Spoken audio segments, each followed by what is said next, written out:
Hello everybody. पिछले class में हम लोगों ने एडजेक्टिव को पढ़ा था। अब हम उससे आगे करेंगे, ठीक है। आज सबसे पहले हम लोग न्यूमरल एडजेक्टिव्स देखेंगे, ये क्या होता है। देखो, न्यूमरल मीन्स नंबर से रिलेटेड, नंबर से संबंधित, संख्या से संबंधित। नाम सही लग रहा है ना, न्यूमरल, नंबर, संख्या।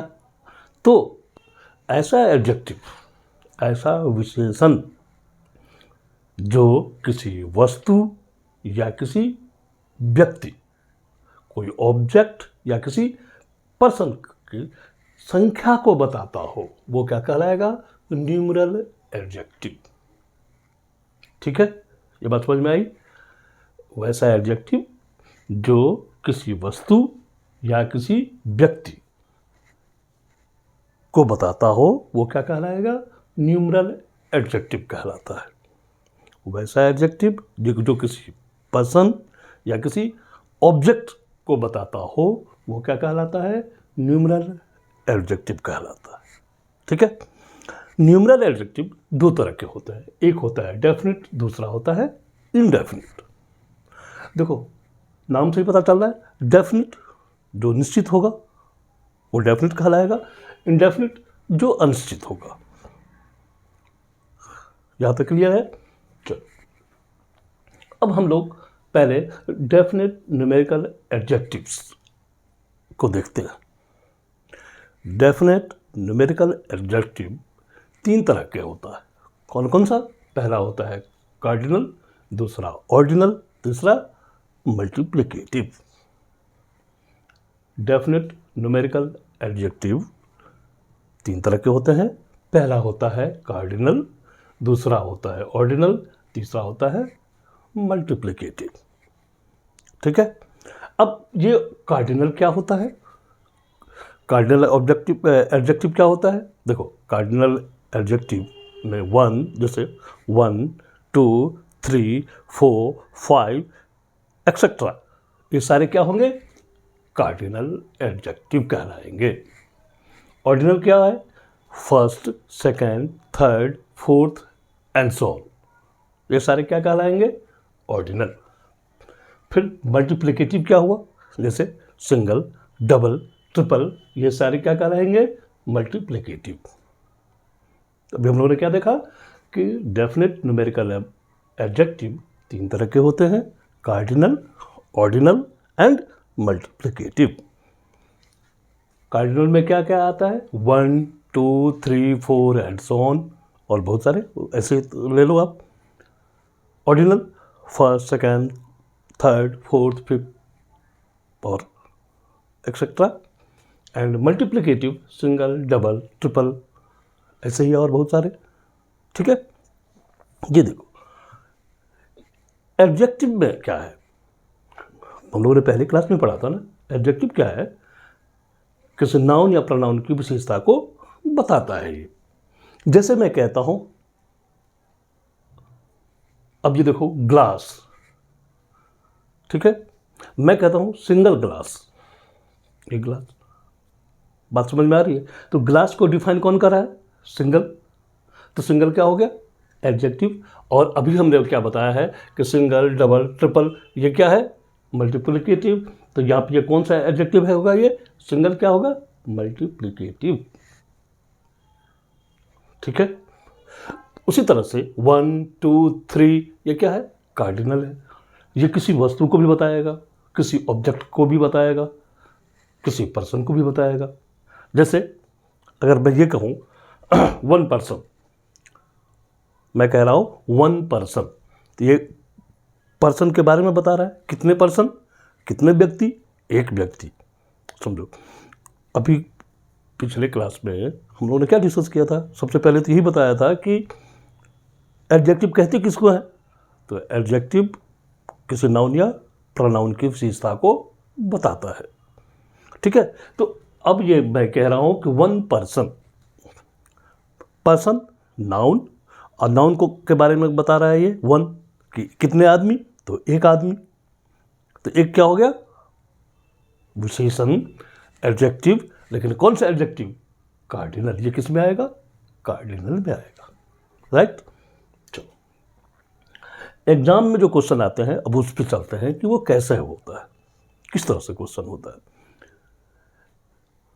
अगर सपोज करो किसी भी सेंटेंस में ऐसा मान लो कि किसी भी सेंटेंस में कार्डिनल, ऑर्डिनल एंड मल्टीप्लिकेटिव तीनों एडजेक्टिव हैं, तो इसका सीक्वेंस क्या होगा, इसका ऑर्डर क्या होगा? मेरे कहने का मतलब है सबसे पहले कौन सा एडजेक्टिव आएगा, उसके बाद कौन सा आएगा, उसके बाद कौन सा आएगा। ठीक है, ये देखो, सबसे पहले ऑर्डिनल आएगा, उसके बाद कार्डिनल, उसके बाद मल्टीप्लिकेटिव। मैं ध्यान से समझना इसको। मैं ये कह रहा हूं कि यदि किसी भी सेंटेंस में, यदि किसी भी वाक्य में ऑर्डिनल भी आ रहा है, कार्डिनल भी आ रहा है एंड मल्टीप्लिकेटिव भी, मतलब तीनों एडजेक्टिव आ रहे हैं, तो इसका ऑर्डर क्या होगा? तो ऑर्डर क्या होगा? पहले ऑर्डिनल आएगा, फिर कार्डिनल आएगा, फिर क्या आएगा? मल्टीप्लिकेटिव आएगा। एग्जाम में क्या करते हैं, एग्जामिनर क्या करते हैं, इसके ऑर्डर को चेंज कर देगा और आपको वहीं पे दिख रहा है कि ये सही है या नहीं है। नहीं है तो फिर वही एरर होता है। अब जैसे देखो example, the first 5 single rooms. अगर ये सेंटेंस है आपके पास तो इसमें ये देखना है कि एडजेक्टिव, देखो फर्स्ट क्या है, ये भी एडजेक्टिव है, 5 क्या है, ये भी एडजेक्टिव है, सिंगल क्या है, ये भी एडजेक्टिव है। ठीक है, तो आपको पता होना चाहिए, पता होगा जब भी तो कि ये फर्स्ट कौन सा एडजेक्टिव है। अभी तो देखा है कि फर्स्ट क्या है, फर्स्ट सेकंड थर्ड ये क्या होता है, ऑर्डिनल होता है। ठीक है, फिर 5 क्या है, 1 2 3 4 5 एक्सेट्रा, ये क्या होता है, कार्डिनल होता है। एंड सिंगल कौन सा है, मल्टीप्लिकेटिव है, ये सिंगल डबल ट्रिपल अभी तो बताया है, तो ये मल्टीप्लिकेटिव है। ठीक है, अभी हम लोगों ने क्या सीखा है कि ऑर्डर क्या होगा, पहले ऑर्डिनल होगा, फिर कार्डिनल होगा, फिर मल्टीप्लिकेटिव, राइट। चलो, अब ये सेंटेंस हमारे पास दिया हुआ है, अब हम ये देखेंगे कि ये सेंटेंस सही है या नहीं, right. The first 5 single rooms. अब ये फर्स्ट क्या है, पहले यहां पे आप पहचानो फर्स्ट क्या है। देखो, फर्स्ट ऑर्डिनल है, ऑर्डिनल, ठीक है। 5 क्या है, कार्डिनल, 5 कार्डिनल एंड मल्टीप्लिकेटिव क्या है, ये देखो सिंगल क्या है, मल्टीप्लिकेटिव, तो मल्टीप्लिकेटिव। तो अब इस सेंटेंस में ऑर्डर देखो क्या है, first second and third. First में क्या है, ऑर्डिनल, तो अभी हमने क्या सीखा है कि पहला क्या होगा, ऑर्डिनल, सेकेंड एडजेक्टिव क्या होगा, कार्डिनल, तो देखो सेकेंड क्या है यहाँ पे, कार्डिनल, एंड थर्ड क्या है, मल्टीप्लिकेटिव, तो थर्ड क्या है, मल्टीप्लिकेटिव। इसका मतलब ये सेंटेंस रूल को फॉलो कर रहा है, तो ये सेंटेंस हमारा सही हो जाएगा, नो एरर होगा। ये बात समझ में आई। एग्जामिनर ऐसे ही क्वेश्चंस देंगे, इसी को जो सीक्वेंस है इसको बदल देंगे, पहली बात। अब दूसरी बात समझ लो, अब ये कहोगे कि सर ये भी हो सकता है कि हमारे पास तीनों नहीं हो, दो ही हो। ये भी तो हो सकता है ना कि किसी भी सेंटेंस में 2 ही एडजेक्टिव दिए हों, तो फिर क्या होगा, उसका सीक्वेंस क्या होगा, उसका ऑर्डर क्या होगा, बिल्कुल सेम ऑर्डर होगा। अगर सपोज करो कि ये फर्स्ट नहीं है, यहाँ पे फर्स्ट नहीं है, तो क्या है, 5 सिंगल रूम्स, तो 5 क्या है हमारा, कार्डिनल है, और उसके बाद क्या है, मल्टीप्लिकेटिव है, तो हमारा क्या है, कार्डिनल के बाद क्या आएगा, मल्टीप्लिकेटिव आएगा, तो ये सीक्वेंस आ जाएगा। ठीक है, एक है तब तो एक में तो देखना ही नहीं है, चाहे कोई सा भी हो। ये बात समझ में आ रही है। एग्जामिनर क्या करेगा, द फर्स्ट 5 सिंगल रूम, तो एग्जामिनर क्या करेगा, द 5 फर्स्ट सिंगल रूम। अगर ये हो जाता है द 5 फर्स्ट सिंगल रूम्स। अब एक बात बताओ, 5 फर्स्ट सिंगल, ये तीनों क्या है, एडजेक्टिव है। अब आप बताओ, अगर ये सेंटेंस है तो क्या ये सही है, बिल्कुल सही नहीं है। क्यों नहीं सही है? अब यहां देखो 5 क्या है, कौन सा एडजेक्टिव है ये देखो तो। 5 क्या है? कार्डिनल है। ठीक है। फर्स्ट क्या है? ऑर्डिनल है। देखो फर्स्ट क्या हो गया? ऑर्डिनल हो गया। आज सिंगल क्या हो गया? मल्टीप्लिकेटिव हो गया। ठीक है। अभी हम लोगों ने क्या सीखा है? सीक्वेंस क्या होना चाहिए? पहले ऑर्डिनल होना चाहिए, फिर कार्डिनल होना चाहिए, फिर मल्टीप्लिकेटिव होना चाहिए। क्या ये रूल को फॉलो कर रहा है? नहीं कर रहा है। क्यों? क्योंकि कार्डिनल फर्स्ट, ऑर्डिनल सेकेंड और मल्टीप्लिकेटिव थर्ड हो रहा है। जबकि होना क्या चाहिए? ऑर्डिनल को फर्स्ट होना चाहिए, पहले ऑर्डिनल आना चाहिए, फिर कार्डिनल, फिर मल्टीप्लिकेटिव।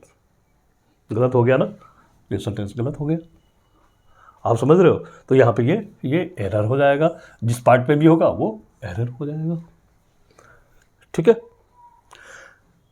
इंग्लिश में नथिंग इज बिग, कुछ भी बड़ा नहीं है, एंड नथिंग इज स्मॉल, कुछ भी छोटा नहीं है। एवरीथिंग इज रिलेटेड, सब क्या है? रिलेटेड है। ध्यान रखना, छोटी बातों से ही बड़ी बातें बनती है। ठीक है। ये बात समझ में आ रही है? देखो ये कितनी छोटी बात है और ये यहीं पे गलती है। एग्जामिनर इसी बात का फायदा उठाता है। आई थिंक आप लोगों को समझ में आ गई होगी बात। फिर मैं एक बार रिपीट कर दूं। न्यूमरल एडजेक्टिव संख्या से संबंधित, नंबर से संबंधित है। ये डेफिनेट एंड इनडेफिनेट दो तरह के होते हैं। अभी हम डेफिनेट की बात करते हैं। जो डेफिनेट न्यूमेरिकल एडजेक्टिव है वो 3 तरह के होते हैं, cardinal, ordinal and multiplicative. Order क्या होता है उसका? मैंने देख ही लिया। ऑर्डर पहले होगा, पहले ऑर्डिनल, फिर कार्डिनल, फिर मल्टीप्लिकेटिव। इसका एग्जाम्पल भी हम लोगों ने देख लिया कि किस तरह का एग्जाम्पल है। ये देखो, ये एग्जाम्पल मैंने दिया है और ये एग्जाम में कैसे क्वेश्चन आते हैं और इसको कैसे वो गलत कर देते हैं। एग्जामिनर गलत करके देते हैं आपको, इसका सीक्वेंस चेंज कर देते हैं, ऑर्डर चेंज कर देते हैं। फिर आप वहीं आपको ढूंढना है कि ये एरर कहाँ है, ये सेंटेंस सही है या नहीं है। राइट। एग्जामिनेशन में बस एक अंतर आता है कि वो सेंटेंस को लंबा कर देंगे। सेंटेंस लंबा होने से कोई फ़र्क नहीं पड़ता, आपको तो बस एरर देखना है। ठीक है। अगर इस सेंटेंस को मैं लंबा कर दूं तो भी बात वही रहेगी, हमारी गलती तो यहीं पे है, ऑर्डर में गलती है। बात समझ में आ गई? ठीक है। अब हम नेक्स्ट स्टेप पर फिर चलते हैं। ठीक है। आप इसको नोट डाउन करो, फिर हम लोग आगे बढ़ेंगे। ठीक है। अब इसको नोट डाउन करो। अब हम लोग इंडेफिनिट न्यूमेरिकल एडजेक्टिव्स को देखते हैं। देखो नाम से ही पता है तो न्यूमरल ही जा। अब हम लोग इंडेफिनिट न्यूमेरल एडजेक्टिव्स को देखते हैं। देखो नाम से ही लग रहा है ये इंडेफिनिट है तो नंबर से ही रिलेटेड, लेकिन है ये इंडेफिनिट। जैसे मेनी, बहुत सारे, जिसे मैं कहते हैं मेनी ऑरेंजेस, है तो चाहे 10 भी हो सकता है, वो 20 भी हो सकता है। आप समझ रहे हो इस बात को? है तो, लेकिन कितने ये पता नहीं, सर्टेन नहीं है, इसलिए ये हो गया इंडेफिनिट। अ ग्रेट मेनी, बहुत सारे, सेवरल, ये भी बहुत सारे, वेरियस, तरह तरह के, numerous, a lot of, plenty of, etcetera, ये सारे क्या है? Indefinite numeral adjectives. इंडेफिनिट फिर समझो, इंडेफिनिट न्यूमरल एडजेक्टिव से हमारा मतलब है कि है तो ये नंबर से ही रिलेटेड है, तो संख्या को ही बताता है, लेकिन ये निश्चित नंबर्स को नहीं बताता, निश्चित संख्या को नहीं बताता, डेफिनेट नंबर को नहीं बताता। मैंने अभी एग्जांपल क्या दिया है? Mini oranges. अब मिनी तो 4 भी हो सकता है, मिनी 10 भी हो सकता है, मिनी 20 भी हो सकता है, मिनी 50 भी हो सकता है तो संख्या से ही संबंधित, ये संख्या को ही बता रहा है, नंबर को ही बता रहा है, लेकिन ये निश्चित नंबर को नहीं बता रहा है, इसलिए ये कहलाता है इंडेफिनिट न्यूमरल एडजेक्टिव। एक ध्यान रखना, आगे हम पढ़ा रहे हैं क्वांटिटेटिव एडजेक्टिव। ये बहुत सारे जो है ना वो न्यूमरल एडजेक्टिव जो है, वो इंडेफिनिट न्यूमरल एडजेक्टिव है, वो कभी क्वांटिटेटिव एडजेक्टिव के रूप में भी ये काम करते हैं। ठीक है। वो आपको यूज से समझ में आ जाएगा। राइट। अब इसका ऑर्डर क्या होगा? वो बहुत सिंपल सा है। इसका ऑर्डर होगा, पहले इंडेफिनिट आएगा, फिर आएगा डेफिनिट। अगर किसी भी सेंटेंस में दोनों आर्टिकल हो, दोनों एडजेक्टिव हो, इंडेफिनिट भी एंड डेफिनिट भी, तो पहले हम इंडेफिनिट एडजेक्टिव को रखेंगे, उसके बाद फिर हम डेफिनिट को रखेंगे। जैसे मेनी सिंगल रूम्स, मैंने कहा मेनी सिंगल रूम्स। अब मेनी क्या है, अभी मैंने बताया इंडेफिनिट। मेनी मैंने बहुत सारे, वो बहुत सारे में 10 रूम भी हो सकते हैं, 20 भी हो सकता है, 50 भी हो सकता है, इसलिए क्या हो गया, इंडेफिनिट हो गया, है ना। इंडेफिनिट न्यूमरल एडजेक्टिव हो गया ये। अब फिर डेफिनेट में अभी देख लो, अभी हमने पता सिंगल डबल ट्रिपल पढ़ा था ना अभी हम लोगों ने मल्टीप्लिकेटिव में, तो ये क्या है, डेफिनेट हो गया ना। तो इंडेफिनिट, उसके बाद आ गया डेफिनेट, ये आ गया, ठीक है। इसके सीक्वेंस को ध्यान रखना, क्या आएगा, पहले इंडेफिनिट आएगा, उसके बाद क्या आएगा, तो डेफिनेट आएगा, राइट। अब हम बात करते हैं क्वांटिटेटिव एडजेक्टिव्स की। ये क्या है, ये सिर्फ मात्रा को अभी हमने क्या रखा था, न्यूमरल एडजेक्टिव ये संख्या को बताता था। अब ये क्वांटिटेटिव एडजेक्टिव जो है ये मात्रा को बताएगा। मात्रा, आप समझ रहे हैं बात, अमाउंट उसका। जैसे मिल्क, अब मिल्क को आप क्या करेंगे, आप मिल्क को आप काउंट नहीं कर सकते, आप क्या करेंगे, आप एक मिल्क, 2 मिल्क, ऐसा तो नहीं करेंगे, ठीक है। तो उसको मात्रा को बताने के लिए हम किसका यूज करेंगे, क्वांटिटेटिव एडजेक्टिव का। जैसे मच, लिटिल, मच बहुत ज़्यादा, ज़्यादा, लिटिल कम, होल पूरा। अब कितना पूरा, कितना बड़ा है, जो जिसको होल कहेंगे, इतना बड़ा कोई है ऑब्जेक्ट, उसको ये भी होल हो गया, इतना बड़ा है ये भी होल हो गया। होल मतलब पूरा, जैसे होल अर्थ भी कह सकते हैं ना, पूरी पृथ्वी। अब अर्थ कितनी बड़ी है, ठीक है। A lot of, a great deal of, plenty of, some, enough, ये सारे किस में आएंगे, क्वांटिटेटिव एडजेक्टिव्स, राइट। चलो इसका यूज देखते हैं अब, बहुत आराम से देखो इसका यूज। अब देखो, अब मैं कहता हूं he has brought many oranges and much milk. यहां देखो, he has brought many oranges and much milk. यहां पे मेनी और यहां पे मच, ये दोनों क्या है, एडजेक्टिव है। तो यहां पे मेनी का यूज क्यों हुआ, यहां पे मच का क्यों यूज हुआ। देखो, जो ऑरेंजेस है, यहां देखो ऑरेंजेस को हम क्या कर सकते हैं, हम काउंट कर सकते हैं, 1 2 1 ऑरेंज, 2 3 कर सकते हैं। लेकिन अभी हमने बात की थी कि मिल्क को तो हम काउंट नहीं कर सकते, ये अनकाउंटेबल है। तो जो जहां अनकाउंटेबल होगा वहां पे क्वांटिटेटिव एडजेक्टिव का यूज होगा, यही मैं समझाना चाह रहा था। बात समझ में आ गई। और जहां पे काउंटेबल होगा वहां पे क्या होगा, न्यूमरल एडजेक्टिव का यूज होगा। It may be definite, it may be indefinite. ये डेफिनिट भी हो सकता है एडजेक्टिव और इनडेफिनिट भी हो सकता है। इस पॉइंट को समझो, जो मैंने एग्जांपल दिया है, मैं समझाना जो चाह रहा हूं वो समझो। He has brought many oranges and much milk. यहां पे मेनी किसके लिए आया है, ऑरेंजेस के लिए आया है। ऑरेंजेस क्या है, नाउन है, ठीक है ना। तो नाउन की विशेषता कौन बता रहा है, एडजेक्टिव बताता है। ऑरेंजेस, बहुत सारे ऑरेंजेस, राइट। तो यहां पे मेनी क्यों, यहां पे मच क्यों नहीं, मेनी इसलिए कि ये ऑरेंजेस जो है काउंटेबल नाउन है, और काउंटेबल नाउन के साथ हमेशा क्या आता है, डेफिनिट, सॉरी न्यूमरल एडजेक्टिव आता है। डेफिनिट, या it may be definite, it may be indefinite. 1 oranges भी कह सकते हैं हम, 2 ऑरेंजेस भी कह सकते हैं हम, मेनी ऑरेंजेस भी कह सकते हैं। मेरे कहने का मतलब है कि इसके साथ हमेशा न्यूमरल एडजेक्टिव आएगा। वो डेफिनिट भी हो सकता है और इनडेफिनिट भी हो सकता है। लेकिन मिल्क क्या है, अनकाउंटेबल नाउन है, और अनकाउंटेबल नाउन के साथ हमेशा क्या आएगा, क्वांटिटेटिव एडजेक्टिव भी आएगा, मात्रा को बताने वाला आएगा, ठीक है। तो मच किसको बताता है, मात्रा को बताता है, क्वांटिटी को बताता है, इसलिए यहां पे हमने क्या यूज किया, मच का यूज किया, राइट। एक तो ये बात हो गई अब फिर और समझो इसको आराम से। एग्जामिनेशन में किस तरह से क्वेश्चन आएगा, एग्जामिनेशन में करेगा ही हैज ब्रॉट, ऐसे he has brought many oranges and milk, इस तरह का क्वेश्चन आता है। He has brought many oranges and milk, जबकि ये गलत है। क्यों?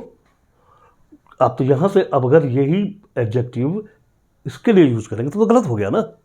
He has brought many oranges, ये तो बिल्कुल सही है, लेकिन मिल्क के लिए तो एडजेक्टिव अलग चाहिए ना। कौन सा चाहिए? अभी मैंने बात की है, कौन सा? क्वांटिटेटिव एडजेक्टिव चाहिए, मात्रावाचक विशेषण। इसको क्या हिंदी में कहते हैं? मात्रावाचक विशेषण। तो यहां पे इसके लिए क्या आ जाएगा? मच आ जाएगा या लेस आ जाएगा, जो कहना चाहो, ज़्यादा खरीदा, कम खरीदा, जो कहना चाहो वहाँ पे ये आ जाएगा। इस तरह से क्वेश्चंस आ जाएंगे आपको, ठीक है। तो यहाँ पे मच होगा। ये बात समझ में आ गई? ठीक है, अब इसको नोट डाउन करो, फिर हम नेक्स्ट बढ़ते हैं, ठीक है। इसको अब तक नोट डाउन करो। अभी देखो, हम कुछ 2 क्वेश्चन हैं हमारे पास, ठीक है।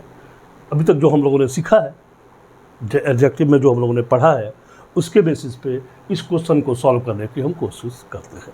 ये आपके एग्जाम्पल में आए हुए क्वेश्चन है, ये पूछा हुआ क्वेश्चन है, राइट। अब ध्यान रखो, देखो, he wanted certain boy to make entry into the principal's chamber, ये सेंटेंस है। अब इस सेंटेंस में कहाँ एरर है आप ढूंढो। अभी तक जो हम लोगों ने पढ़ा है ना, उसी बेस पे आप कोशिश करो ढूंढने की, ठीक है। जो भी कंसेप्ट हम लोगों ने पढ़ा है, जो सीखा है, जो रूल्स को सीखा है, उसको हम अब यहाँ पे अप्लाई करने की कोशिश करते हैं। देखो, कुछ समझ में आ रही है बात? ठीक है, चलो मैं करता हूँ। देखो, एरर ढूंढने का सबसे अच्छा तरीका है कि from the very beginning first word से आप स्टार्ट करो, ठीक है, और वो लास्ट तक आप पढ़ो उसको, देखो कि कहाँ कहाँ लग रहा है कि गलती हो सकती है, और जहाँ हो सकता है कि आपको लगे वहाँ पे उसको मार्क कर दो। He wanted certain boy to make, ठीक है, टू मेक है तो एंट्री आएगा, ठीक है, इनटू द प्रिंसिपल्स चैम्बर। मुझे तो यहाँ गलती लग रही है।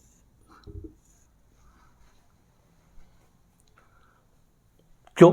अब ये देखो, जब कभी भी यहां पे नाउन क्या है? बॉय। बॉय क्या है? वन। तो एक बात बताओ, यहां पे जब ही सिंगुलर होगा तो यहां पे आर्टिकल होना चाहिए कि नहीं होना चाहिए? नहीं होना चाहिए, आर्टिकल होना चाहिए, बट यहां पे आर्टिकल तो है ही नहीं।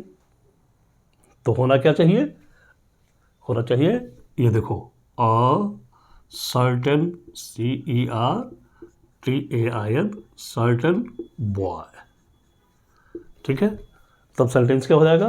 ही वांटेड, यहां पे अ लगाओ article, he wanted a certain boy, boy के लिए आया है अ, ठीक है ना, a certain boy to make entry into principal's chamber. तो हमारा सेंटेंस क्या हो जाएगा? सही हो जाएगा। लेकिन इसका दूसरा तरीका भी है। इसका दूसरा तरीका क्या है? ये देखो, हम यहाँ पे क्या करेंगे, आर्टिकल हम नहीं रखते हैं, चलो जी हम आर्टिकल नहीं रखते हैं, तो क्या होगा? ही वांटेड सर्टेन बॉय को हम क्या कर देंगे? बॉयज, प्लूरल हो जाएगा। जैसे ये प्लूरल हो गया तो यहाँ पे इसकी आर्टिकल की जरूरत ही नहीं है। आई बात समझ में? कितना छोटा सा है, कितनी छोटी सी बात है ये, आप समझो, ठीक है। मैंने दोनों कंडीशन इसलिए डिस्कस किया है कि हो सकता है कि कहीं आपको यहाँ पे प्लूरल दिखाई पड़े, फिर बोलोगे नहीं हम लोगों ने तो पढ़ा था, सर ने पढ़ाया था कि वहाँ पे ये होगा, आएगा, तो फिर आप गलत कर देंगे। नहीं, जो आपकी जानकारी है वो बिल्कुल अधूरी नहीं होनी चाहिए। आप बात समझ में आ गई? या तो अ सर्टेन बॉय कर देंगे, अ सर्टेन बॉय, तो ये बॉय के लिए आर्टिकल आएगा, नहीं तो सर्टेन बॉयज कर देंगे, सर्टेन बॉयज, राइट, ये सही होगा हमारा। ये बात समझ में आई? ठीक है, अब हम नेक्स्ट क्वेश्चन की तरफ चलते हैं। देखो, कंसेप्ट पता था अपने को, रूल पता था, कितने आराम से ये हो गया। कॉमन एरर में और कुछ होता नहीं है, इंग्लिश में और कुछ है नहीं। ठीक है, इंग्लिश में बस एक जो आप कह रहे हैं डिफिकल्टी बच्चों को होती है क्या, कि एक टॉपिक दूसरे टॉपिक से रिलेटेड है, बस इतनी सी बात है। नेक्स्ट की तरफ मूव करते हैं। There were only 2 soldiers, right, there were only 2 soldiers, but each and every soldier was equal to 5 policemen. अब यहाँ देखो, यही चीज़ हम लोगों ने पढ़ा था कि कहाँ पे हम each का यूज करते हैं, कहाँ पे each and every का यूज होगा। ठीक है, यहाँ पे क्या है, 2 soldiers। देखो, 2 soldiers के लिए क्या आया है, each and every आया है। क्या ये सही है? बिल्कुल सही नहीं है। मैंने पढ़ाया है आप लोगों को कि each and each and every, each and every, each का यूज हम 2 या 2 से ज़्यादा के लिए करते हैं। हम each का यूज 2 के लिए भी करते हैं और 2 से ज़्यादा के लिए भी करते हैं। ये ध्यान रखो, फिर मैं क्या कह रहा हूँ, each का यूज हम 2 या 2 से ज़्यादा के लिए करते हैं, लेकिन each and every का यूज हमेशा 2 से ज़्यादा के लिए करते हैं। इस पॉइंट को समझो, मैंने क्या कहा, each का यूज हम 2 के लिए भी कर सकते हैं और 2 से ज़्यादा के लिए भी कर सकते हैं, राइट, लेकिन each and every का यूज हमेशा 2 से ज़्यादा के लिए होगा। ठीक है, मैंने पढ़ा रखा है, रिपीट कर दिया, अगर नहीं याद था तो याद कर लो इसको। क्या, each हम 2 के लिए यूज करेंगे या 2 से ज़्यादा के लिए भी यूज करेंगे, लेकिन each and every हम हमेशा 2 से ज़्यादा के लिए ही यूज करेंगे। ये पता चल गया हम लोगों को। अब फिर आते हैं सेंटेंस पे। There were only 2 soldiers। तो बात किसकी हो रही है, 2 soldiers की बात हो रही है। जब 2 की बात हो रही है तो each and every आ कैसे सकता है, क्योंकि each and every तो 2 से ज़्यादा के लिए यूज होता है। तो यहाँ पे क्या आ जाएगा, each आ जाएगा, each and every खत्म हो जाएगा। यहाँ पे हो जाएगा there were only 2 soldiers but each soldier was, देखो each के बाद हमेशा वर्ब क्या आता है, सिंगुलर आता है, was equal to 5 policemen। ये बात समझ में आ गई? each आएगा, each and every नहीं आएगा, हम लोगों ने पढ़ रखा है। कुछ तो कितने आराम से हो गया। क्या, बस क्या ध्यान रखना है, each हमेशा 2 के लिए आएगा या 2 से ज़्यादा के लिए भी आएगा, लेकिन each and every हमेशा 2 से ज़्यादा के लिए ही आएगा। तो यहाँ पे तो 2 ही है, तो 2 से 2 है तो 2 के लिए कौन आएगा, each आएगा, क्योंकि each 2 के लिए भी आता है और 2 से ज़्यादा के लिए भी यूज होता है। तो यहाँ पे ये each होगा। देखा ना, कंसेप्ट पता है, कितने आराम से क्वेश्चंस बन जाते हैं। ये दोनों क्वेश्चन आपके एग्जाम में आए हुए क्वेश्चंस हैं। ठीक है, ऐसे हम लोग फिर नेक्स्ट क्लास में फिर और बहुत सारे क्वेश्चंस को हम लोग डिस्कस करेंगे।